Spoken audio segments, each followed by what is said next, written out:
सबसे पहले तो आप सभी को थैंक्स जो भी शुरुआत से लेकर अब तक मेरे साथ हैं, क्योंकि आप लोगों ने मुझ पर अपना ट्रस्ट दिखाया। तो अब मैंने आपको बोला था जब अब मैंने एससी के लेक्चर लिए थे कि मैं आपको 2024 का जिस दिन एसए का पेपर होगा उसी दिन आपको उस एसए को जो भी मैंने आपको पढ़ाया उसको उसी कंटेंट को यूज करना सिखाऊंगी। और अगर कोई नया इस चैनल पर पहली बार आया है, इस क्लास को देख रहा है, तो प्लीज आप लोगों से भी रिक्वेस्ट है कि इस वीडियो को एंड तक जरूर देखना एक बार।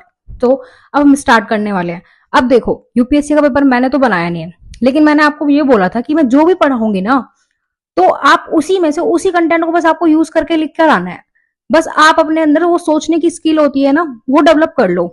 तो हम यहाँ पे बहुत ज्यादा डिटेल में नहीं जाएंगे। मेरा मकसद है आपको सोचना सिखाना, उस पर काम करना। फिर आप कंटेंट के पीछे नहीं भागोगे, मटेरियल कलेक्टर आप नहीं बनोगे, और जहां आपको इतना सारा पढ़ना होता है वहां आपको इतना ही पढ़ना होगा। ठीक है, तो अब स्टार्ट करते हैं। देखो, मैं दो ऐसे बहुत अच्छे से डिस्कस करूंगी, क्योंकि मैंने आपको बोला था कि आपको सिर्फ दो ही ऐसे लिख के आना है, आपका फोकस एग्जाम क्रैक करने पर होना चाहिए। तो हम ऐसे डिस्कस करेंगे जहां हमें लगता है कि हाँ, हमने जो पढ़ा है वहां से हम 150 प्लस स्कोर कर सके। ठीक है, तो सारे ऐसे यहाँ पे कोई कुछ भी डिटेल से यहाँ पे नहीं कराया जाएगा, सिर्फ मैं आपको यहाँ पर वो यूज करना सिखाऊंगी। देखो, ये वाला जो ऐसे है, इसमें 150 मार्क्स लाना, थोड़ा प्लस मार्क्स लाना थोड़ा डिफिकल्ट हो सकता है, तो ये थोड़ा हम टफ कैटेगरी में रखेंगे इसको। नेक्स्ट देखो, भविष्य के साम्राज्य मस्तिष्क के साम्राज्य होंगे। मैंने अपने करंट अफेयर्स में थंबनेल इस तरीके से बनाए हैं ताकि मैं डायरेक्ट जाऊं, खुद भी अगर आपको कुछ भी बताना हो तो डायरेक्ट हम यहाँ से देखकर अपने उसको यूज में ले सके। तो यहाँ पर ह्यूमन कैपिटल की बात की थी। India rank 5th in generative AI innovation, China leads. तो अभी इस चैनल को ज्यादा टाइम तो हुआ ही नहीं है, ठीक है, 3 अगस्त से स्टार्ट किया है। तो इस तरीके से हम इस चीज को कहां पर इस ऐसे में यूज में लिख सकते थे, जो भी मैंने उस लेक्चर के अंदर आपको पढ़ाया होगा। क्योंकि आने वाले जो टाइम है वहां आपको पता है कि बहुत ज्यादा अनएम्प्लॉयमेंट बढ़ जाएगी अगर हमारे पास स्किल नहीं होगी। तो अगर हमारे पास क्रिएटिविटी, इनोवेशन, ये सब चीजें नहीं है, तो भविष्य के साम्राज्य वही होंगे जो मस्तिष्क के साम्राज्य हैं, जो अपने मस्तिष्क से सोचेंगे। क्योंकि artificial intelligence, internet of things, chat GPT, ये सब क्या कर रही है, आने वाले टाइम में जो बेरोजगारी है उसमें दर में आपको वृद्धि देखने को मिलेगी। कितना ज्यादा डिजिटल डिवाइड है। तो यही सारी चीजें जो हमें इसमें लिख कर आने, और हम आए दिन करंट अफेयर्स में सारी चीजों को पढ़ते हैं। ठीक है, नेक्स्ट चलो। प्रसन्नता का कोई मार्ग नहीं है, प्रसन्नता ही मार्ग है। बस एंड तक देख लेना। अभी आपको थोड़ा बोरिंग लग रहा होगा, लेकिन एंड तक रुक जाना। प्रसन्नता का कोई मार्ग नहीं है, प्रसन्नता ही मार्ग है। अब यूपीएससी में एथिक्स में आया था, मैंने आपको बताया था कि ये ऐसे ही करता है यूपीएससी। कोई भी जीएस का टॉपिक उठाकर एसए में डाल देता है, कोई भी एसए का टॉपिक उठाकर जीएस में डाल देता है। एथिक्स के क्वेश्चन एसए में डाल दिए जाएंगे, तो कभी एसए के क्वेश्चन एथिक्स में आ जाएंगे। तो ये एथिक्स में 2014 का पीवाईक्यू है। सभी मानव सुख की आकांक्षा करते हैं, क्या आप सहमत हैं? आपके लिए सुख का क्या अर्थ है? उदाहरण प्रस्तुत करते हुए स्पष्ट कीजिए। तो सच बताऊं, जब मैंने 10 साल के पीवाईक्यू सोल्व किए थे तो मैंने उस टाइम इस क्वेश्चन को नहीं लिखा था, क्योंकि उस टाइम मैं सोच नहीं पा रही थी कि इसमें क्या अच्छा लिखा जा सकता है। क्योंकि मैं इसको एकदम वही लिखना चाहती थी जो सुख का मतलब मेरे लिए, और मैं उस टाइम नहीं सोच पा रही थी कि मेरे लिए सुख का वास्तविक मतलब क्या है। तो मैंने इस आंसर को नहीं लिखा था उस टाइम, वो भी मैं आपको क्लियर कर रही हूँ। लेकिन अब देखो, मैंने बोला था कि यूपीएससी के पीवाईक्यू पर कमांड होना क्यों जरूरी है, क्योंकि यूपीएससी अपने ही चीजों को रिपीट करता है। ये वाला ऐसे तो आपको मैंने कराया है। हर असमंजस के लिए मुस्कुराहट ही चुनिंदा साधन है। तो ये वाला ऐसे जो है मैं आपको करवा चुकी हूँ। तो अब मैं यहाँ पे डिटेल नहीं करूंगी, क्योंकि भाई आपको अगर डिटेल से समझना है तो आप वहां जाओ और इस ऐसे को आप डिटेल से यहाँ पर समझ सकते हो। तो ये तो वो है जो आपको मैंने डायरेक्ट दिखा दिया, जो आप इस ऐसे में यूज में ले सकते हो। इस वाले में कि there is no path to happiness, happiness is the path. और मैंने अपने एस्से के लेक्चर्स में ये सिखाया था कि कैसे एक ही एस्से के कंटेंट को हम दूसरे एस्से में यूज कर सकते हैं और तीसरे एस्से में भी यूज कर सकते हैं। तो ये तो वो था जो डायरेक्ट एस्से आ गया यूपीएससी के, जो रिपीट हो गया। लेकिन अगर आप वो यूज करना सीख गए तो आप जितना भी मैंने एस्से के लेक्चर्स उठाए हैं वहां से थोड़ा थोड़ा भी पिक करोगे तो आप एक कंप्लीट अच्छा आंसर लिख लोगे। और जो आपका ये जो 150 प्लस मार्क्स हैं वो आपके इजिली आ जाएंगे। इसलिए अगर अब भी आपने उन लेक्चर को सीरियसली नहीं देखा है, क्योंकि करंट अफेयर्स भी आपको फिर तभी समझ में आएंगे क्यों मैं उतना ही पढ़ा रही हूँ कोई भी चीजें, है ना। तो इसलिए प्लीज अगर नहीं लिए तो एक बार उनको जाकर लो, जो कहा गया उतना करके रखो। और देखो, मैंने आपको बोला था कि इंट्रो पार्ट, तो स्टोरी, डाटा, फैक्ट्स, तो आप किसी भी स्टोरी से स्टार्ट कर सकते हो, खुद कोई स्टोरी क्रिएट कर सकते हो। ठीक है, तो आप पहले इस वीडियो को देखो।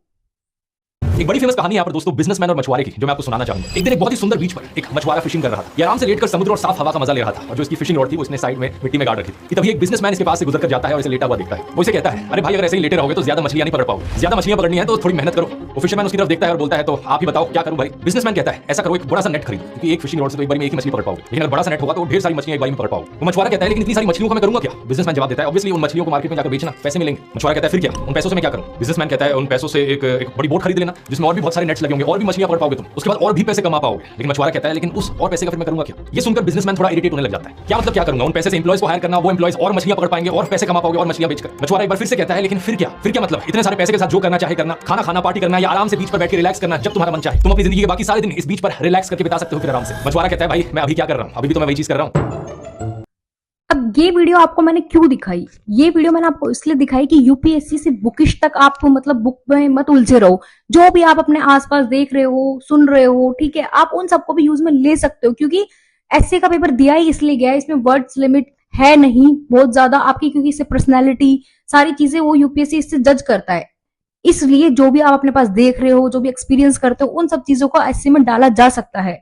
इसलिए और आप इस वीडियो के माध्यम से ये चीज समझे होंगे कि आप इस वाले स्टोरी को अपनी स्टार्ट करने के लिए इस एस्से को भी यूज में ले सकते थे।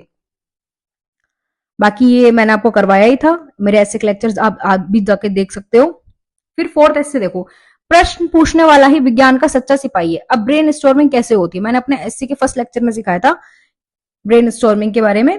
देखो अब इसमें हम कौन कौन से एग्जाम्पल लिख सकते हैं। APJ Abdul Kalam, Christopher Columbus, Deccan airline, Srikanth Bora, इन पे जो अभी हाल ही में मूवी आई थी, इसरो के साइंटिस्ट, विक्रम साराभाई, ये वाला एग्जाम्पल। इसके बाद Thomas Edison, Steve Jobs, Elon Musk, Kailash Satyarthi, cultural movement जो लद्दाख में सोन ऑफ वांगचुक। तो कितने हो गए ये, 1 2 3 4 5 6 7 8 9 10। देखो 10 से 12 11, 10 से 12 पेज में आपको ऐसे लिखना होता है, तो 10-11 एग्जाम्पल तो आपको यहां से मिल ही गए। अब लेकिन देखो ध्यान से समझो, आप लोगों ने अब कर दी गलती। अब नंबर आएंगे 70 से 80 के बीच में, क्योंकि आपने चीज को ढंग से समझा ही नहीं एस्से की, और यही मिस्टेक बच्चों से हो जाती है। प्रश्न पूछने वाला ही विज्ञान का सच्चा सिपाही है। अब आपने ये जो एग्जाम्पल, आप ठीक है 10-11 एग्जाम्पल लिख के आ जाओगे तो भी आपको इसी रेंज में मार्क्स मिलेंगे। अब वो क्यों मिलेंगे, इसका रीजन है कि आपने क्वेश्चन को नहीं समझा। आपने इसकी जो विज्ञान की ना बहुत ज्यादा सीमित परिभाषा ले ली आपने विज्ञान की। और प्रश्न पूछने वाला कौन, सिर्फ क्या यही लोग हैं जो प्रश्न पूछ रहे हैं, जो भी मैंने आपको 8-10 एग्जाम्पल दिखाए, और भी तो है ना जो प्रश्न को पूछ रहे हैं। तो अब जैसे ही आप इसका मतलब समझे, विज्ञान क्या करता है, हमारी जो डेली लाइफ में जो भी इश्यूज होते हैं उनको सोल्व करता है, ठीक है। जो भी प्रॉब्लम हम फेस करते हैं तो साइंस क्या है, उनको सोल्व करता है। और जितने भी ज्योग्राफी ऑप्शनल वालों के लिए जितने भी ज्योग्राफर के नाम है, आप उनको भी यहाँ मेंशन कर सकते हो। उसमें से कुछ कुछ पॉइंट सारे लिखकर आ जाओगे ज्योग्राफर के पॉइंट, तो भी मार्क्स नहीं मिलेंगे, सिर्फ ज्योग्राफर वाले भर कर आ गए, ठीक है। तो साइंस की आपने डेफिनेशन को समझा ही नहीं, आपने उसकी संकीर्ण डेफिनेशन को समझ लिया साइंस की, यही गलती कर दी, नहीं पहुंच पाओगे 150 प्लस, यही हो जाएगा बस। Science is defined as a observation, identification, description, experimental investigation and theoretical explanation of natural phenomena. Science is the study of a natural and social world through a systematic process that use evidence and observation. It is a comprehensive process that includes observation, hypothesis, testing, data analysis. Scientists analyze their data using empirical evidences. Data का analyze करना, conclusion, और scientists use their observation, data analyze to reach conclusions about the world.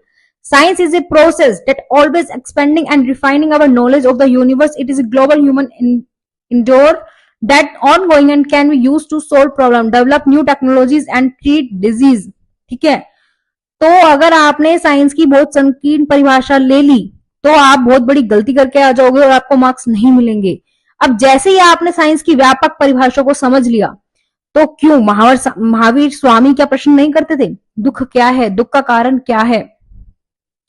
सम्राट अशोक, जब अशोक वो इतना ज्यादा हास हुआ था युद्ध की वजह से, मानव त्रासदी हुई थी, तो क्या इन्होंने क्वेश्चन नहीं उठाए थे और अपना धम्म स्टार्ट किया था। स्वामी विवेकानंद, महात्मा गांधी, ये भी तो अपने नए नए जो पहले उन्होंने जो अफ्रीका में जो भी हुआ वहां से सीखा और उसको भारत की जो आजादी में यूज में लिया। उन्हीं संघर्ष, त्यागी संघर्ष वो करना, एपीजे अब्दुल कलाम। अब बताओ, अब तो ऐसे में आप 10 से 12 क्या पता नहीं कितने पेजेस लिखे आओगे। अब वही अगर आप यूज करना सीख जाते हो ना, तो आप इन सारे ही एग्जाम्पल को यूज कर सकते हो। अब हुआ क्या, इन सारे एग्जाम्पल को यूज करने से हुआ क्या, आप पहले सिर्फ एक डायमेंशन में जो भी विज्ञान से रिलेटेड है उनको लिख कर आ गए। आपने समझा ही नहीं विज्ञान की जो व्यापक परिभाषा है उसको, और एक ही डायमेंशन में जो विज्ञान के क्षेत्र से जुड़े हुए आपने सिर्फ उनको लिख दिया। यही आपने बस सबसे बड़ी गलती कर दी। तो आपको ये नहीं करना है। और मैं अपनी हर किसी भी वीडियो में आपको सोचना ही सिखाती हूँ। मेरा सबसे ज्यादा फोकस जो होता है सोचने पे होता है, क्योंकि अगर आप सोचने पे ज्यादा ध्यान दोगे फिर तो आपको बहुत कम पढ़ना पड़ता है और इस एग्जाम को फिर इजिली करेक्ट किया जा सकता है, लेकिन वो धीरे धीरे ही डेवलप होगा, एकदम से नहीं होगा। अब देखो सेक्शन बी, सोशल मीडिया युवाओं में छूटने का डर पैदा कर रहा है, जिसके कारण उनमें अवसाद और अकेलापन बढ़ रहा है। ये अभी हाल ही की न्यूज है। नीट एयर 1 ने ले ली अपनी जान, सुनो क्या हुआ था। कोटा में कितने सारे केसेस जो हमने करंट अफेयर्स में हम पढ़ते हैं, आए दिन सुसाइड की घटनाएं हमें देखने को मिलती है। इवन मुखर्जी नगर में बच्चे सुसाइड कर रहे हैं। ठीक है, नीट एयर 1 ने की खुदकुशी, हमारा समाज मर रहा है। सिर्फ मैं आपको यहाँ पे दिखा रही हूं कि सोचना कैसे होता है, सोचने पे काम है सारा। ये देखो, क्योंकि मैं अभी जुलाई का करंट अफेयर्स कंप्लीट किया है, अब मैंने ऐसे पढ़ाना स्टार्ट किया कि थंबनेल पे ही समझ में आ जाए डायरेक्ट, तो आपको ज्यादा परेशानी ना हो जब एग्जाम का टाइम भी आए। तो इसलिए मैंने दोबारा से स्टार्ट कर दिया। लेकिन मैं तो भाई करंट अफेयर्स मुझे तो पढ़ना ही है, तो मैंने तो वो कंटेंट मेरे पास तो है ही। तो डाउन टू अर्थ में 19 सितंबर की ही ये न्यूज है। देश में आत्महत्या से संबंधित आर्थिक बोझ सबसे अधिक कर्नाटक में है। रिपोर्ट, ये रिपोर्ट आई थी। क्या है रिपोर्ट? दी लॉन्सेट में प्रकाशित हालिया अध्ययन के अनुसार भारत एक आत्मघाती संकट से जूझ रहा है, जिसका भारी आर्थिक बोझ पाया गया है। आत्महत्याओं के कारण देश को हर साल करीब 13.4 लाख करोड़ रुपए, 16 अरब डॉलर का नुकसान होता है। 16 अरब डॉलर का नुकसान होता है। तो अब मैं आपको यही तो बस सिखाती हूँ। अब मैं आपको 19 सितंबर में क्या सिखाऊंगी, इसको यूज करना है। बस इस ऐसे में आपको एक एग्जाम्पल के रूप में इसको यूज करना है, बस यही सीखना है आपको। और क्योंकि मैंने आपको इसलिए ऐसे में बहुत ज्यादा नहीं भरवाया, क्योंकि मैंने आपको बोला था कि करंट अफेयर में जो भी इवेंट होंगे हम उसको यहाँ पर इंक्लूड करेंगे। ये देखो, लगभग सभी मनुष्य प्रतिकूल परिस्थितियों का सामना कर सकते हैं कि किसी व्यक्ति के चरित्र के परीक्षण के लिए उस शक्ति प्रदान करके देखिए। ये ऐसे पूछा है भाई, ये एथिक्स का 2013 का PYQ है, पढ़ लो अब इसको, as it is line match कर लो। लगभग सभी लोग विपत्ति का सामना कर सकते हैं, पर यदि किसी का चरित्र का परीक्षण करना है तो उसे अधिकार दे दो। Abraham Lincoln. ये एथिक्स में पूछा गया है और मैंने तो एस्पिरेंट प्रॉब्लम सॉल्वर में एथिक्स में पढ़ाया हुआ है। ये ला, ये तो चैनल मैंने बंद कर दिया है। कोटेशन बेस्ड क्वेश्चन ये वीडियो थी, इसमें मैंने आपको बहुत ज्यादा सोचना सिखाया था। लेकिन इस वीडियो में मैंने आपको ये वाला क्वेश्चन नहीं दिखाया था। ये मैंने, क्योंकि मैंने आपको जब ये वीडियो करवा रही थी उसमें मैंने आपको बता दिया कि आप उसी कंटेंट को देखो यहाँ पर भी यूज कर रहे हो, उसी कंटेंट को आप इस वाले क्वेश्चन में भी यूज कर रहे हो। तो अब मैंने फिर इतने सारे क्वेश्चन सोल्व नहीं करे, सिर्फ जो करंट में फिर इवेंट है ना उसको उस टाइम पे लिख लिया था। ये अभी का नहीं है, पहले ही लिखा था कि लगभग सभी लोग विपत्ति का सामना कर सकते हैं। Abraham Lincoln. मनुष्य का सच्चा चरित्र शक्ति और अधिक देकर आंका जा सकता है, शक्ति के साथ जिम्मेदारी आती है। और थानेश्वर साहू को तो मैंने अपने नोट्स सेंड किए ही थे, ये भी नहीं कि मैं अब नया बना के लाई, या मेरे को नया बना के लाना भी होता तो मैं बहुत अच्छे से डिजाइन करके एक पेज में लिख कर लाती। जितना था उतना ही दिखा दिया, मैंने लिख ही इतना से रखा था। क्यों? क्योंकि जिसने भी ये 42 मिनट का एसए का लेक्चर लिया होगा वो पूरा लिख कर आ सकता है इस पर 125 मार्क्स का। मैंने तो आपको बोला ही है, एथिक्स की और एसए की चिंता करने की आपको जरूरत नहीं है, 500 मार्क्स की तो बिल्कुल भी। और करंट अफेयर्स को लेके भी अपना जो स्टैटिक पार्ट है आप उसको ज्यादा से ज्यादा टाइम आप वहीं पर दो, और अपना ऑप्शनल उसको बहुत ज्यादा स्ट्रॉन्ग कर लो। अगर अपना ऑप्शनल और 500 ये 500 वो, 1000 मार्क्स तो यही हो गए। और जो स्टैटिक अगर अच्छे से कर लोगे तो करंट अफेयर से लिंक तो मैं करवा ही रही हूँ। तो मैंने उस टाइम देखो ये करंट में रहा तो यहाँ पे बस ऐड कर दिए। सार्वजनिक सेवाओं में कार्यरत सभी लोगों के लिए विशेष रूप से प्रासंगिक है, लोगों का कल्याण उन पर निर्भर है। उदाहरण के लिए झारखंड में एक सहायक रजिस्ट्रार मिताली शर्मा को उनकी पोस्टिंग से पहले ही दिन रिश्वत लेते हुए पकड़ा गया। तो अब उनके पास पावर है, और देखो लेकिन वही है ना कि उन्होंने अपनी पावर का क्या करा, गलत यूज किया। तो लगभग सभी लोग विपत्ति का सामना कर सकते हैं, लेकिन किसी के चरित्र का परीक्षण करना है तो उसे शक्ति और अधिकार दे दो। देख लो पहले दिन में ही क्या हो गया। और रिसेंट अभी ऑफिसर को लेकर मैंने करंट अफेयर्स में करवाया भी था, उनको भी लेकर आया था कि उन्होंने अपने जो खुद को ब्लाइंड दिखाया है, खुद के लिए अपने उन्होंने गलत डॉक्यूमेंट्स तैयार करवाए हैं, सारी चीजें करवाई हैं, तो वो पीडीएफ अभी भी आपके ग्रुप में होगी अगस्त करंट अफेयर्स में या फिर जुलाई करंट अफेयर्स में, ठीक है। राजनेताओं के संदर्भ में भी जैसे चुनाव के समय जनता से झूठे वादे करना, तो अब लेकिन मैं इसके में ये मेंशन नहीं करके आती, मैं अब इसमें क्या मेंशन करती, क्योंकि ये हो गया पुराना कंटेंट, मैं अब जो करंट में इतने सारे इवेंट हुए ना उसको यहाँ पे इंक्लूड करके आती मैं। तो मुझे लग रहा है आप समझ रहे होगे जो मैं आपको समझाना चाह रही हूं। अब देखो, व्यापक परिणाम वाले सभी विचार हमेशा साधारण ही होते हैं। भारत की आजादी व्यापक ही तो था ना वो परिणाम, लेकिन कहां से शुरू हुआ? गांधी जी किसको मानते थे? महावीर स्वामी के जो उन्होंने बनाए थे अहिंसा, ऐसे अपरिग्रह, ठीक है। तो लेकिन जब वो उन्होंने उसको अपनाया, ठीक है, साधारण सी चीज थी अहिंसा, ऐसे अपरिग्रह, ये सारी चीजें, लेकिन रिजल्ट क्या हुआ? व्यापक देखने को मिला। अब इस एससी के लिए तो आपके पास कंटेंट की कमी है ही नहीं।